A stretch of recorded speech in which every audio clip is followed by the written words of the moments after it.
Tangis Tita, pacar Bribda Faras Naban Atallah saat sang kekasih tiba di rumah duka di perumahan Villa Gardena, Palembang.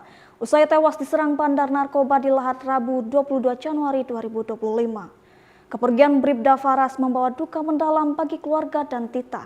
Tita pun mengaku baru mendapatkan kabar dari teman letting almarhum pasca sore hari setelah peristiwa naas tersebut. Tita mengungkap jika almarhum pernah bercerita tentang rencana menikah, namun hal itu menunggu keduanya sukses dan Tita lulus kuliah.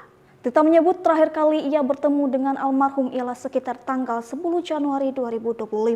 Saat pertemuan terakhir itulah Tita melihat gelagat yang aneh dari Faras. Tatapannya kosong dan dia juga sedikit tertutup di media sosial. Selain itu ada sebuah pesan dari almarhum ke Tita yang diingatnya. Dia berpesan agar Tita bisa mandiri dan tidak manja. Bribda Faras sendiri dimakamkan pada pukul 17.45 waktu Indonesia Barat di TPU Kebun Bunga Sukarami, Palembang. Ayah Faras, Ahmad Fauzi, yang tampak sangat berduka mengenang sang anak sebagai sosok yang berdedikasi tinggi. Ia pun berharap sang anak bisa syahid. Diketahui Bribda Faras bersama anggota dari Satres Narkoba Polres Lahat menggerebek rumah seorang bandar namun mendapatkan perlawanan dan diserang dengan parang. Ketiga anggota polisi yang menjadi korban yakni Bribka Kunto Wibisono, Brigadir Didit Prasetya yang mengalami luka dan dirawat di RS Lahat. Sementara Bribda Faras Bahan Atallah yang mengalami luka meninggal.